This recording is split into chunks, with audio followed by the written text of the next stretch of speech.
নমস্কার, ভালো আছেন তো সবাই? আজ আবার আপনাদের কাছে চলে আসলাম শ্রীকৃষ্ণ কথা নিয়ে।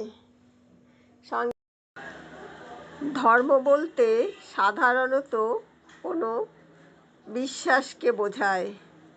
এই বিশ্বাসের পরিবর্তন হতে পারে। আজ যার উপর বিশ্বাস আছে, কাল তার উপর বিশ্বাস নাও থাকতে পারে। বিশ্বাসের পরিবর্তন হওয়াটা স্বাভাবিক, কিন্তু সনাতন ধর্ম বলতে যা বোঝায় তার কখনো কোনো পরিবর্তন হয় না। জল থেকে যেমন কখনোই তার তরলতা বাদ দেওয়া যায় না, আগুন থেকে যেমন তাপ ও আলোককে বাদ দেওয়া যায় না, তেমনি জীবের সঙ্গে তার সনাতন ধর্ম ওতপ্রোতভাবে জড়িয়ে আছে। এই ধর্ম জীবের স্বাভাবিক ধর্ম, যার কোনো আদি নেই, অন্ত নেই। এই ধর্ম কখনোই সাম্প্রদায়িক হতে পারে না। এই ধর্ম সমস্ত জীবের ধর্ম, তাই তাকে কখনোই কোনো সীমার মধ্যে সীমিত রাখা যায় না।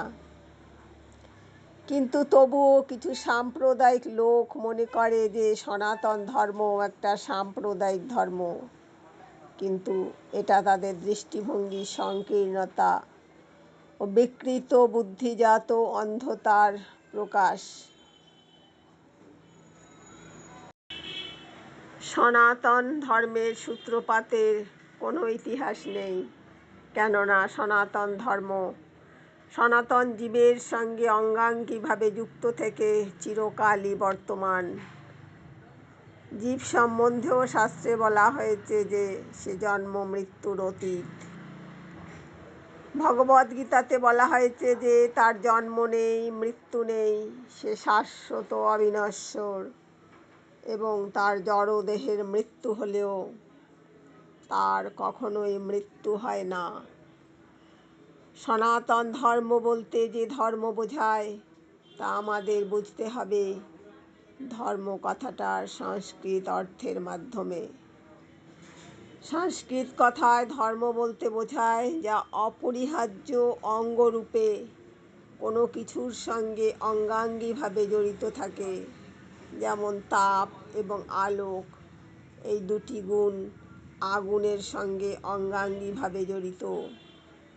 তাপ এবং আলোক ছাড়া আগুনের কোনো রকম প্রকাশ হতে পারে না। তেমনি জীবের অপরিহার্য অঙ্গ কি?